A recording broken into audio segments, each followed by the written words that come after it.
let's say misalnya aku paling suka rendang gitu, atau mungkin aku paling suka mangut misalnya. Dan makanan apa yang dirimu paling ingat banget kalau misalnya ngomongin tentang rumah tuh makanan ini nih yang paling aku ingat. Oke, Cio. Yang aku suka itu sebenarnya simpel banget. Aku suka banget soto Betawi ya. Wih. Tapi best sih. Betul? Nah, lemonnya. Kalau yang bikin paling kangen rumah tuh rawon. Karena mama kan orang Surabaya. Wih. Jadi setiap kali aku pulang ke Surabaya atau apa, kalau di rumah tante atau apa pasti ada rawon. Wah. Pedes Iya nggak? Pedes sih. nggak? Pedes Dua nggak? makanan. Enggak, aku iso pedes. Oh, nggak sab pedes ya. Loh, rawon rata-rata pedes loh Tapi biasanya. aku nggak pakai sambelnya. Oh. Nggak tahan pedes sayangnya. Karena lidahnya setengah bule kan ya. Setengah full. Jadi rawon kalkulator nggak dicicipin pastinya? Enggak ya, bikinan rumah aja ya. Oke. Kita mau ke Mas Adi dulu kalau gitu. Nah, Mas Adi. Kalau Mas Adi makanan apa yang menurut Mas Adi itu makanan kuliner Nusantara gitu yang paling khas yang Mas Adi suka? Dan apa makanan yang mengingatkan Mas Adi akan rumah? Karedok di. Karedok ya. Karedok. Is that karedok lenca, you know? Lenca karena saya orang Jawa tapi tinggal di Bandung. Oke. Jadi karedok itu cukup mempengaruhi lah. Wih, sama dong. Tapi kalau makanan yang ngingetin rumah itu sego tumpang, nasi tumpang tuh. Wih, nasi tumpang. Itu susah didapat kalau di Jakarta sama di Bandung. Oh, nasi tumpang. Nasi tumpang. Jadi, Oh. sambal tumpang pernah denger nggak? Aku baru dengar jujur Mas Adi. Itu dari tempe busuk itu, Ah, yang betul. sambal. Pulang ke Jawa baru, pulang ke Boyolali baru dapat lagi ke Solo. Klaten sama Klaten. Wow, berarti di Solo ada nasi tumpang. Di Klaten juga ada ya. Iya.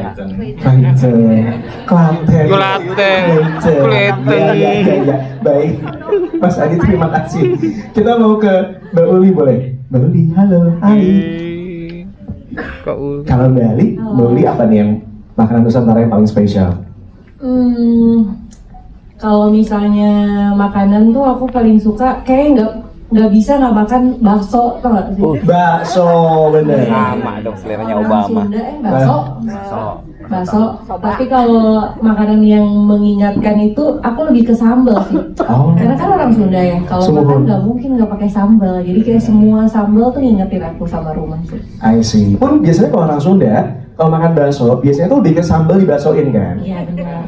Jadi bukan bakso disambelin, tapi lebih banyak sambelnya dibanding baksonya. Makanya kalau traveling juga selalu yang dibawa apa? Sambal. Bener nggak? Kalau pergi ke luar negeri pasti yang dibawa sambal kan? Betul. Benar. Apalagi sekarang banyak yang sachetan ya, jadi bisa aman dibawa ke luar negeri ya. Oke, ini kalau misalnya mau ada sambal sachet mau masuk, masih bisa ya. Siapa tahu kita masih bisa masuk ya. Oke. Terima kasih Mbak Uli. Aku mau ke, nah Ibu Yati boleh nih. Ibu Yati mau izin. Kalau Ibu Yati makanan yang paling spesial tentang Indonesia, kuliner Indonesia itu apa sih? Cio bukan orang Betawi, dia suka soto Betawi. Ya. Aku kebetulan ada darah Betawi, sayur asem lah. Sayur asem. Apakah pertanyaan berikutnya? Apakah pakai ada ikan asin di situ? Itu pasti. Ada ikan asin. Pakai nasi juga? Pakai masa nggak pakai nasi? Kenyang dong. Benar. Indonesia banget ya. Sayur asem pakai ikan asin dan pakai nasi. Ada saus good. Kalau yang mengingatkan Ibu Yati akan rumah, Ikan asin. ikan asin. Biasanya ikan asin apa? Jambal roti atau? Kalau ikan asin sih apa aja yang penting asin. Oh yang penting Kalau asin. nggak ada ya terpaksa ngemut garam aja deh.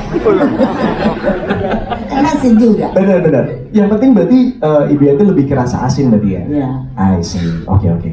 Aku mau ke Valerie, lompat dikit ke Valerie. Hai Valerie. Halo. Nah, makanan apa, kuliner apa dari Nusantara yang kamu suka banget? Kalau aku paling suka nasi ayam betutu, tapi aku setuju sama Kauli, aku bisa makan apa aja kalau ada sambal sama kerupuk. And that is so Indonesian ya? Kerupuk ya? Kerupuk. Iya. Kerupuk Jawa ya. Kerupuk tuh for some reason kayaknya dikasih makanan apapun ditambahin kerupuk tuh jadi enak ya? Iya. Kalau yang ingetin akan rumah apa? Kalau rumah, ya itu sambal sama kerupuk. Aku kemana-mana kalau traveling juga bawa sambal. Oh, jadi di rumah juga sering bikinin sambal? Iya, selalu tiap hari. Pantas kompak ya sama mbaknya ya di rumah ya. Minta dibikinin sama mulu soalnya ya. Oh gitu kuncinya ya. Thank you Valerie. Saya mau ke Jerome. Hai Jerome. Halo teman-teman, apa kabar? Ajar. Kalian udah pada nonton ya? Wih, udah. Aku belum bang. Lo. Nanti malam. Oh gitu. Nanti malam. Bentar. Radia sama Cio terakhir ketemu sama aku juga belum nonton. Gue tanya dulu, lu udah nonton belum sekarang? Belum ada yang nonton. Masa? Iya. Nanti malam. Jadi kita lebih keren dibanding mereka ya guys ya. Sorry banget para pemain Kazan Crew-nya, kita duluan nonton aja. Ya nggak apa-apa. Bagus.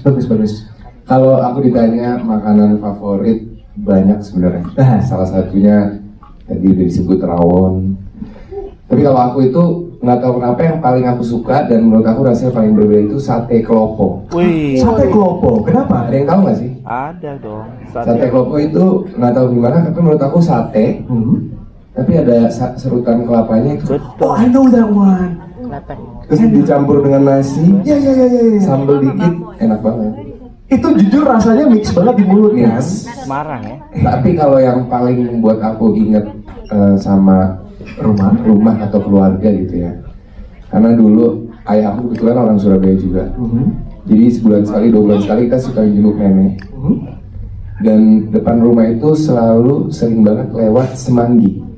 Wih. Tahu nggak Daun semanggi. Jawa Timur, Iya. bakulan gitu ibu-ibu. Oh, Kayak ini kayak rujak gitu. Daun semanggi, Semanggi ada sausnya pakai kerupuk. Yes. Itu selalu yang bikin aku ingat. Dan di Jakarta itu nyarinya susah banget. iya. Udah jarang, udah rare. Bener. Karena rasa daun semangginya juga beda ya rasanya Beda. ya. Enak itu. Iya. Harus Di di jembatan Semanggi banyak. banyak ya. Di sini ada jembatan semanggi soalnya ya. Iya. Ya gitu lah. Ya gitu. Oke, kalau gitu aku mau ke Nadia. Makanan favorit Indonesia. Sate pasti Nat. Sop konro kali. Wih. Sop konro akhirnya disebut juga. Ya. Makassar banget. Berarti kamu suka yang agak pedes-pedes gitu ya? Sebenarnya kalau konro itu kan pedesnya kayak bukan pedes sambel gitu. Iya, kayak betul. ada Dia dada-dadanya gurih. gitu Betul. ya. Aku suka sih yang kayak gitu. Kalau yang mengingatkan rumah bakmoy. Bakmoy? Iya, tahu gak sih bakmoy? Apa itu? Iya, bakwan amoy-amoy. Bukan, jadi nasi, terus ada kuah kaldu ayam. Wow.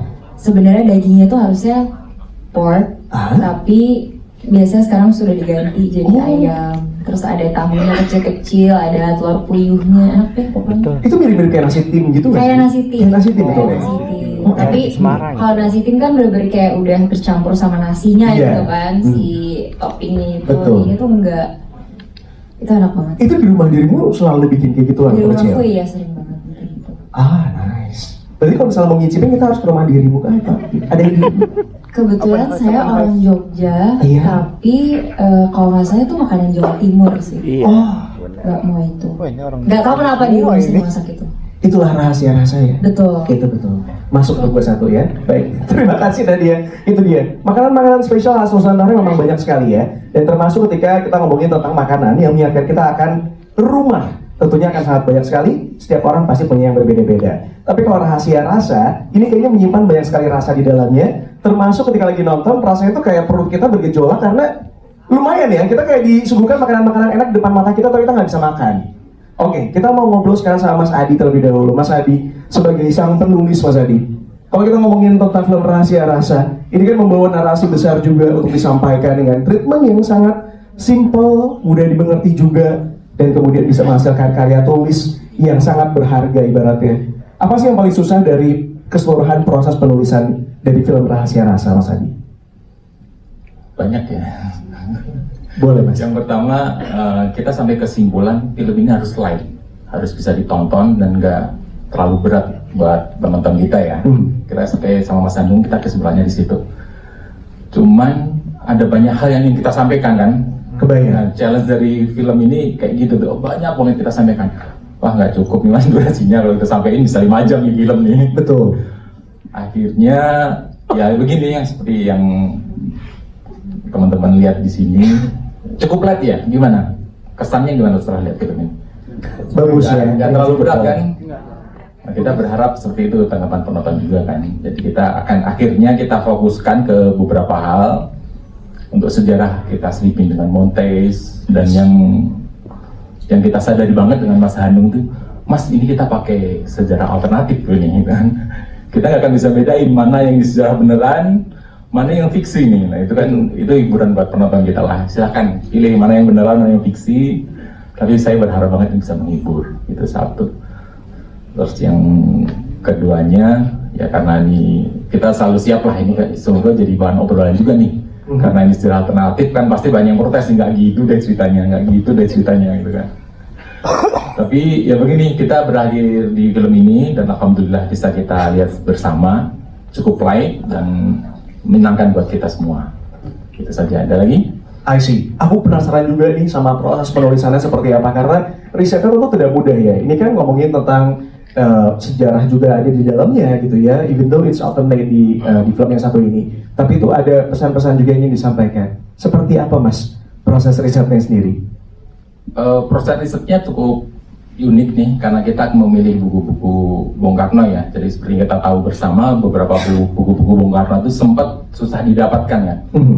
Akhirnya kita pilih ini salah satu buku Bung Karno yang cukup aman lah, kumpulan resep. Bayangkan kumpulan resep, nggak ada bahayanya nih kumpulan resep nih. Apa idealisme yang akan disampaikan nih, apa norma-norma akan kita sampaikan. Cuman tantangannya kan begitu datang ke meja saya tuh, Din, kita bikin film dari buku ini kan. Pernah saya cerita kan, wah novel nih ya, tebel kan, novel nih saya buka, ya ini kumpulan resep nih. Bagaimana kita membuat cerita dari kumpulan resep? Akhirnya ya itu, kita riset, kita menemukan beberapa sejarah-sejarah yang unik. Akhirnya proses risetnya cukup menarik dan melibatkan kita ke beberapa tempat juga nih untuk mendapatkan sejarah-sejarah seperti itu. Hingga akhirnya mendapatkan the whole movie yang satu ini, ya baru aja kita nikmati bersama ya. Oke, aku mau lompat sedikit ke Mbak Uli kalau gitu. Mbak Uli, sebagai salah satu orang yang kemudian karakternya sangat menarik sekali, karena di belakang tuh kayak kesannya ngasih plot twist gitu ya. Mbak Uli sendiri seperti apa nih karakternya dari Catherine ini menurut Mbak Uli? Catherine tuh kelihatannya kan kayak perempuan gitu ya, cantik, elegan gitu, tapi ternyata berantem belakangnya kan gitu. Kelihatannya diem-diem aja gitu, ternyata kan dia menyimpan sebuah misteri ya, menyimpan sebuah plot twist gitu sih kalau aku lihatnya kan. Kayak kalau misalnya lihat nih, ini karakternya ngapain sih, dia ngangong-ngangong aja nih, dia diam gitu kan. Tapi kan ternyata di belakangnya dia ada misi yang harus dia selesaikan gitu. Oke. Nah tapi kan di situ ada actionnya juga ibaratnya ya, ada penggunaan senjata dan lain sebagainya. Persiapannya seperti apa Mbak Uli? Apakah butuh waktu banyak untuk persiapan aksi seperti itu? Kita belajar sih beberapa kali gitu ya untuk mempersiapkan itu. Cuman memang teknis itu kan luar biasa sulit ya kalau action aku sama Nadia kan. Jadi untuk bisa dalam satu scene yang kita tembak-tembakan, lari-larian gitu kan kelihatannya gampang ya. Tapi kayak aku sama Nadia udah lari-lari sih kayak, aduh lampunya nggak mati, ulang lagi gitu. Jadi tricky sih memang kalau adegan-adegan action tuh memang nggak cuma kita doang sebagai pemain, tapi juga ada, maksudnya berkesinambungan sama kru, sama lighting, sama semuanya gitu, harus sync lah semuanya biar scene-nya bisa berjalan dengan baik. Ada teknis juga soalnya di dalamnya ya. Betul. Tapi ada sempat luka-luka, memar-memar gitu? Memar dong pasti. Baik. Itu adalah hal standar ya. Iya. Soalnya pas kita selesai tuh aku sama Nadia kayak, aku kok memarnya sebelah kanan ya? Kayaknya aku tangganya di sebelah kiri deh gitu. Jadi kita kayak, ini memar apa ya gitu. Jadi kayak banyak-banyak gitu di tangan aku, banyak memar-memar. Kayak aku bingung ini kenapa ya kita gitu. Tapi puas sama hasilnya? Wah, aku belum nonton. Kan? Sombong, udah nonton. Belagu sudah nonton. Oke, karena menurut aku pribadi, aku bahkan berpikir dirimu punya kemampuan bela diri. That's why you did a great job with this. Ternyata nggak ada? Enggak sih, cuman memang aku suka olahraga aja. Jadi mungkin agak sedikit lebih gampang untuk menerima koreografinya. Oke, terima kasih Mbak Uli. Sama-sama. Aku mau ke Ibu Yati sekarang. Ibu Yati menarik banget di film ini. Aku mempercayai kalau dirimu memang jago banget masaknya. Aku kayak pengen banget main ke rumah Ibu Yati buat minta dimasakin rasanya. Ini kalau aslinya saya pernah masak, terus yang makan nanya, ini sayur sop apa sayur apa? Masa sop pakai cabai hijau? Aku sebetulnya nggak bisa masak, bisanya cuma makan. Tapi kalau misalnya urusan rempah-rempah, karena kan ibaratnya Ibu Yati yang bisa bikin mengembalikan lidahnya Rosso kembali seperti semula. Untuk urusan jamu dan rempah-rempah, apakah Ibu Yanti juga punya intuit gitu? Kalau itu karena saya dari kecil seneng rempah, tidak suka dengan obat-obat kimia. Oh wow. Saya sukanya rempah, jadi kalau sakit flu apa gitu semua pakai rempah. Kayak kan karena umur ya udah banyak ya, dengkul sakit apa minumnya jus serai. Saya jus, lalu saya minum air disaring pasti ya. Kalau mas seratnya aduh keselak. Iya benar sih. Iya. Gitu sih. Oh, jadi sebenarnya dari kecil sudah memang terpapar dengan jamu-jamuan dan rempah-rempah. Jadi begitu main di film yang satu ini kayaknya sudah menguasai, sudah bisa membedakan antara satu rempah dengan apa yang lainnya. Udah sih, makanya udah kenal itu jahe mana, kunyit mana kan gitu. Betul. Karena udah biasa bertemu dengan rempah-rempah. Iya benar. Karena kalau saya nanya ke sebelahnya belum tentu sebelahnya tahu ya bedanya kunyit sama jahe ya. Betul. Dia sudah pasrah. Betul. Aku memang menyerah. Siap. Ibu Yanti terima kasih banyak Ibu Yanti. Aku mau lompat ke Valerie sekarang. Vel. Nah, ini dia. Karakter yang cukup di awal sampai akhir tuh kayak roller coaster. Di awalnya gimana, akhirnya gimana, apa segala. Susah nggak sih berani karakter yang kayak gini yang kayak jang gitu? Ke depan. Sebenarnya Dinda itu karakternya cukup misterius ya, karena dia tuh main di dua spektrum emosi yang berbeda, di mana di satu sisi dia itu nurut sama bapaknya, tapi di satu sisi dia tuh sangat punya kepribadian yang sangat liberal gitu. Jadi untuk mendalami karakter Dinda, aku lebih banyak ngobrol sama Mas Faye, sama Mas Hanung, karena kita juga harus mengerti psikologisnya kenapa Dinda bisa seperti itu. Jadi cuma bisa dicapai lewat ngobrol sih sebenarnya, like ngobrol, nulis, benar-benar gimana ya? Ya lebih banyak ngobrol sih. Susah apa enggak meranin karakter Dinda, tentunya pastinya challenging. Oh. Pastinya challenging, tapi ya gimana ya? Meranin orang-orang, meranin gadis misterius tuh kayak susah sih, karena harus susah ditebak gitu kan. Iya. Ya, jadi gitu. Tapi Indianya kita melihatnya tuh kayak, wah gila ya, kerennya ternyata gitu. Ada adegan kayak gitunya loh. Iya, kalau Dinda tuh lebih ke inner conflict sih. Jadi apapun yang dia pikirin tuh internal, jadi susahnya di situ. I see. Iya. Oke. Tapi thank you banget karena kita mau ngomong apa ya? Takutnya ntar spoiler soalnya. Iya, makanya bingung juga nih. Bingung ya, kita tahan-tahanin aja ya. Oke. Kita beralih kalau itu dari Dinda alias ada Valerie, kita mau lompat ke Cio sekarang. Cio, is that quite hard untuk dirimu memerankan karakter Alex? Yes. Why? Ya satu teknis harus masak. Jadi chef, professional chef, sama kayak chef Reza ya.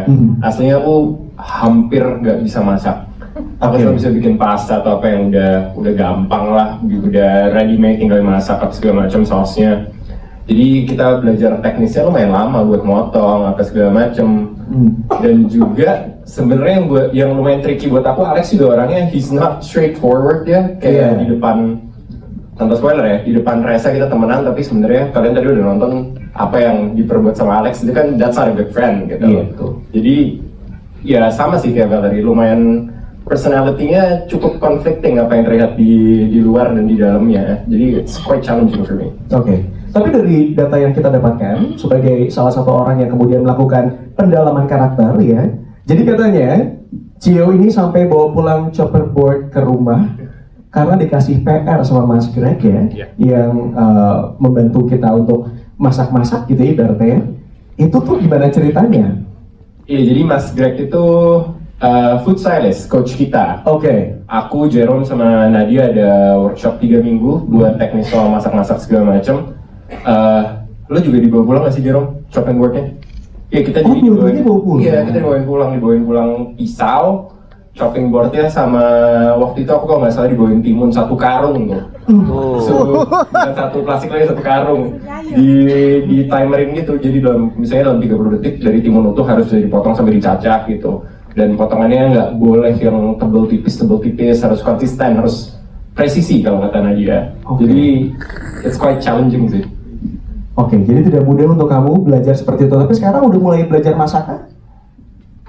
Sekarang kalau masak nggak jago, tapi kalau motong gue jago sih. Oh, cuman di khusus? Motongnya aja. Iya. Jadi kalau misalnya nyokap gue masak, gue yang motongin, gue mau, tapi tetap nyokap gue yang masak. Oh, tapi bisa memotong yang lain selain timun? Wortel. Wow, yang sejenis ya bentuknya. Enggak, gue lumayan Oh. bisa lah. At least tangannya gimana yang aman dan cepat itu gue udah ada basic-basicnya dari Mas Crack. Udah menguasai. Tapi kalau Bombay beda loh caranya.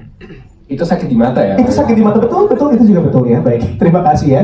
Setidaknya dia tahu kalau motong bawang bombay itu nyakitin mata ya. Kita beralih ke Jerome kali ini. Jerome memerankan karakter Reza yang cukup kompleks ya. Punya trauma, mempengaruhi karir, kehilangan jati diri, dihinati juga sama orang terkasih. Treatment khusus apa yang kemudian Jerome lakukan untuk membentuk karakter dari Reza? Lihat ke depan aja, Jar.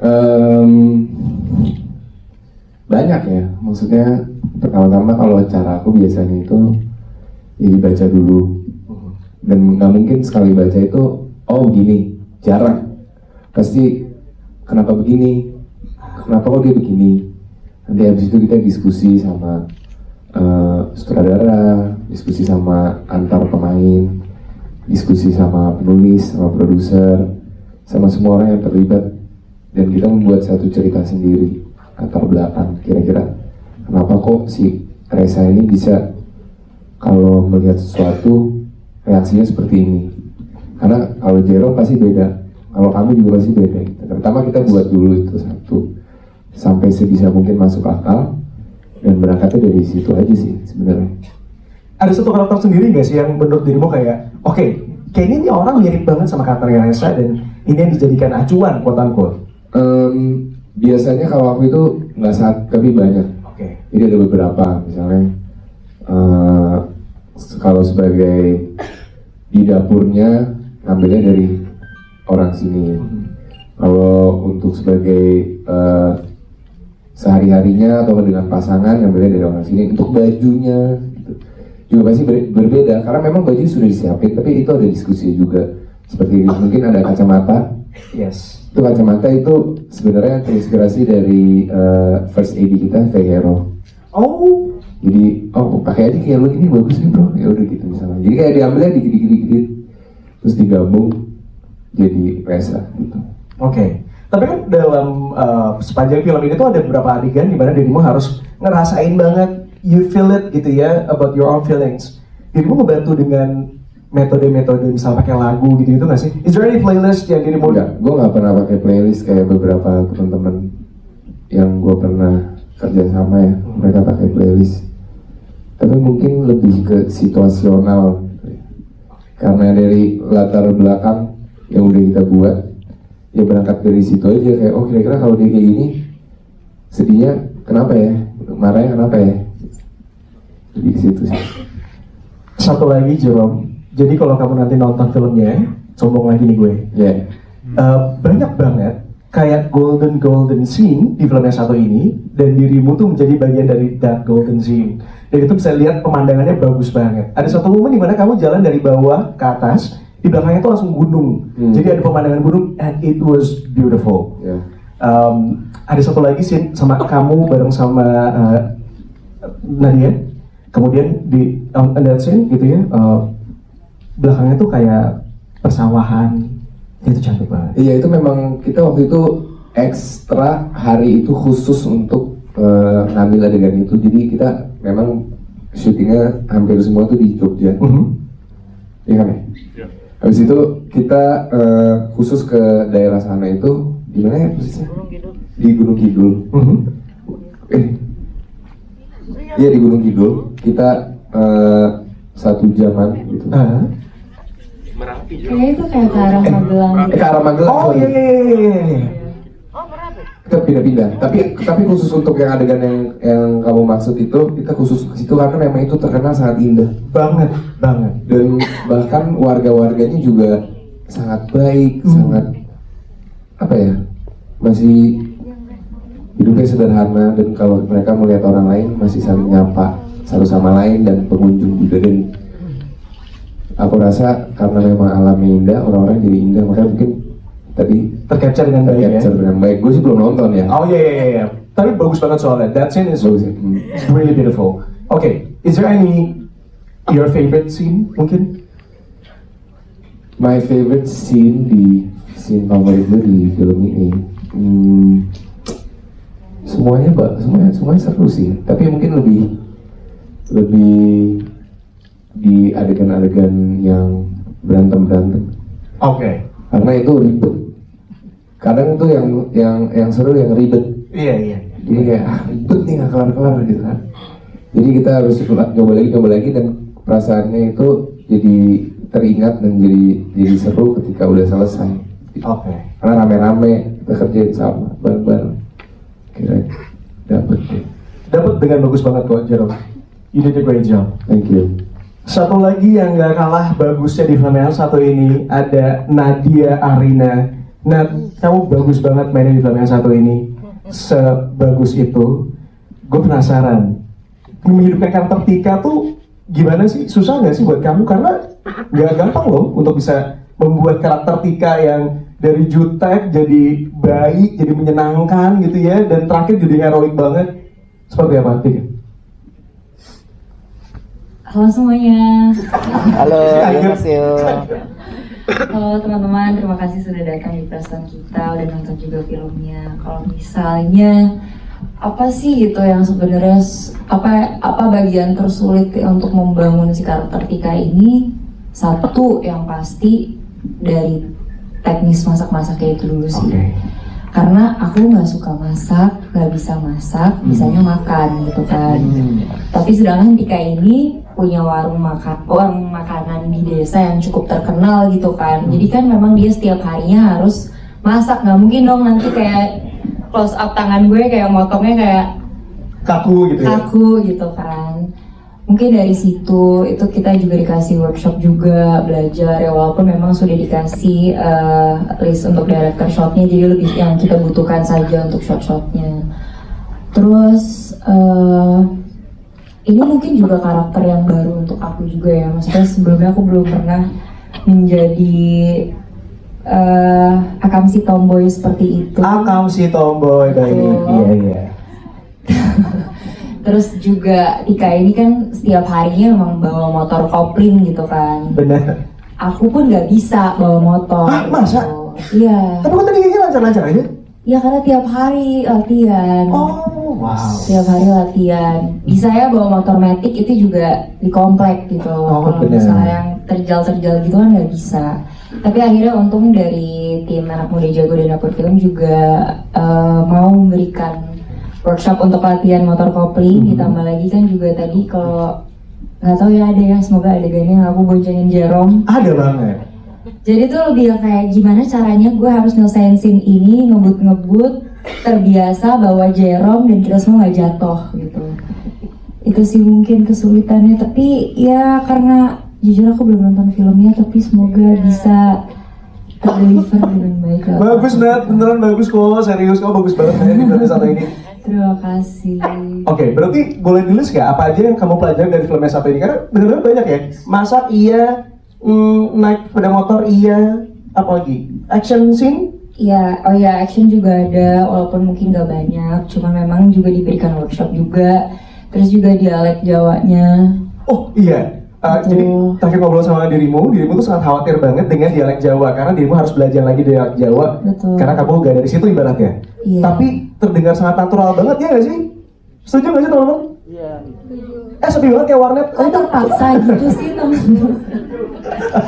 Enggak, soalnya saya pegang kamera, jadi maksudnya mereka harus fokus sama kameranya gitu. Iya, sebenarnya kalau dialek Jawa aku udah pernah memerankan, tapi kan Jawanya Jawa Timur, ini Jawa Tengah, jadi beda kan bahasanya juga. Cuman ya kebetulan acting coach kita juga Mas Gutem itu orang Jogja gitu. Dan biasanya kalau kita syuting di Jogja itu kan semuanya emang berbahasa dengan dialek Jawanya itu kan, jadi kayak itu sangat membantu aku juga sih. Wow, Gitu. bagus. Ini pertanyaan berikutnya ya. Ini menjadi representasi dari orang yang melestarikan kuliner Nusantara. Apa yang ingin Nadia sampaikan pada orang-orang Indonesia terkait cita rasa Nusantara? Kalau dari aku mungkin aku sebagai warga negara Indonesia, aku kira aku sudah tahu banyak gitu tentang masakan Nusantara. Tapi ternyata melalui film ini juga aku ternyata banyak nggak taunya gitu. Bahkan aku juga belum pernah makan mangut lele sebelum syuting ini. Tapi udah kan sekarang? Udah. Cuma maksudnya aku aja itu baru satu dish doang ya, kayak aku nggak tahu ini makanan dari mana dan rasanya kayak apa, terus isinya apa aku nggak tahu gitu. Jadi harapanku sebenarnya dengan adanya film ini selain menghibur tapi mengedukasi penonton juga bahwa banyak sekali masakan Nusantara yang mungkin kita sendiri tuh nggak tahu gitu. Dan aku berharapnya semakin banyak atensi dari masyarakat Indonesia untuk kuliner Indonesia sendiri gitu, karena negara kita ini kan dijajah karena rempah-rempahnya ya gitu.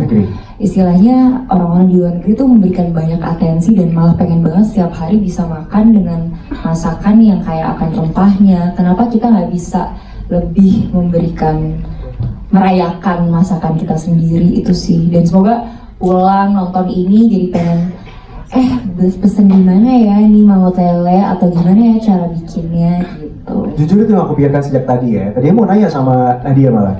Ada referensi mungkin mangut lele yang enak gitu di Jakarta? Ada yang bilang Cempaka Putih. Oh itu. Makasih ya infonya ya.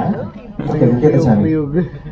Iya. Nggak ada nah. Belum ada. dapet sih kalau di Jakarta gitu. Oke, nggak usah jadi bahan pikiran nggak apa-apa ya. Jadi nanti kita bikin thread saya di Twitter kali ya. Boleh banget, it's a good idea ya. Jangan lupa juga semua informasi dari Rahasia Rasa ada di sosial media, baik itu di Instagram maupun di X ya. Anyway, pertanyaan di tangan saya udah habis, saya akan mempersilahkan kepada rekan-rekan media yang mau bertanya, boleh silahkan. Oke, tim boleh? Iya silahkan. Cempaka Putih yang di pinggir itu ya. Di Depok juga ada, di GDC. GDC ya. Ya gue deket Cempaka Putih. Hai Mas. Halo, Boleh dikenalkan Mas siapa dari mana? saya Reza, nulis di Jakarta Post untuk The Weekender. Mungkin sebelum pertanyaan ke Mas Adi ya kan, saya punya pertanyaan terkait penulisan. Saya mau muji dulu how surprising mungkin ya babak kedua dari film ini ya. Ini kayak tipikal film yang kita pikir kita tahu mau nonton film apa, ternyata tiba-tiba lu bukan tentang itu gitu. Jadi I really enjoy it. Thank you so much Mas Adi dan local cast and crew. Congratulations. Yang belum nonton mungkin nanti juga akan merasa entertaining juga. Nah, pertanyaanku ke Mas Adi ada 3. Yang pertama mungkin aku pengen nanya soal ini kan tiba-tiba di second half-nya kan jadi politis ya. Yang kita awalnya itu kita pikir ini adalah food film, tiba-tiba wah politis sekali kenyataannya gitu. Dan kalau saya notice sebenarnya di awal film itu obsesi itu kelihatan banget di highlight di film itu. Bagaimana mungkin karakter Resa yang terkenal oleh Jerome itu dikenalkan masaknya itu kayak penuh dengan amarah, dan ketika menyajikan makanannya pun juga makanannya pun makan pasta pakai tangan, sangat greed, sangat terobses gitu. Apa ada pernyataan khusus yang emang Mas Adi pengen utarakan bahwa misalnya ternyata obsesi itu hal yang tidak baik? Karena kalau saya perhatikan sepertinya only ketika obsesi ini nggak jadi dalam sentral film ini, kelihatannya karakternya malah bisa menikmati film as is, bahkan bisa mendapatkan mimpinya di akhirnya gitu. Dan apakah ada hubungannya sama politik gitu ya? Karena saya rasa juga kayaknya politik is a very strong commentary di sini. Yang kedua, mungkin saya mau tanya juga ke Mas Adi, kenapa kuliner in particular? Karena kita tahu juga bahwa film kuliner kan di Indonesia itu tidak banyak, dan kalaupun ada, mungkin kalau kita pitch idenya, orang mungkin susah recall film kuliner apa yang mungkin berjuta-juta penonton. So why in particular kuliner, and how did you convince the stakeholders to make this film? Yang ketiga adalah kayaknya akan ada hint sequel ya, karena kelihatannya ceritanya belum selesai gitu kalau saya lihat nanti. Pertanyaan saya adalah, having watched this and enjoyed this, what does it make untuk bikin sequel ini? Berapa penonton yang harus didapatkan supaya mungkin teman-teman juga bisa mengamplifikasi ini? Dan kira-kira apakah fokus kuliner ke depannya itu bisa keluar juga di daerah Jawa supaya bikin ceritanya mungkin tidak Jawa sentris? Terima kasih. Oke Mas Reza, ini sepertinya nggak cuma 3 ya, tapi ada 10 kayaknya. Di dalam pertanyaan lagi soalnya. Mas Adi silakan. Oke. Tenang Mas, aku bantu nanti aku ingetin, silakan. Makasih Mas Reza udah menikmati film ini. Yang pertama kenapa kuliner? Ya itu pertama karena ini ya. Sebenarnya mungkin dari motivasi politis dulu ya yang pertamanya. Dan kebetulan, sebenarnya nggak kebetulan karena kita mencari juga ya. Kita menemukan buku Mustika Rasa gitu kan. Dan setelah kita dalami ternyata buku Mustika Rasa itu bukan sekedar resep. Itu kalau dari Pak Karno sendiri itu bagaimana membawa kekayaan gastronomi Indonesia menjadi ini salah satu arsip gastronomi Indonesia yang paling lengkap menurut saya. Dan motivasi awal kita gimana caranya orang-orang Indonesia bisa kembali melirik buku itu menjadi salah satu acuan lah, jadi referensi baru lah. Bukan referensi baru ya, kembali menjadi referensi. Dan itu sebenarnya udah dari lama kan.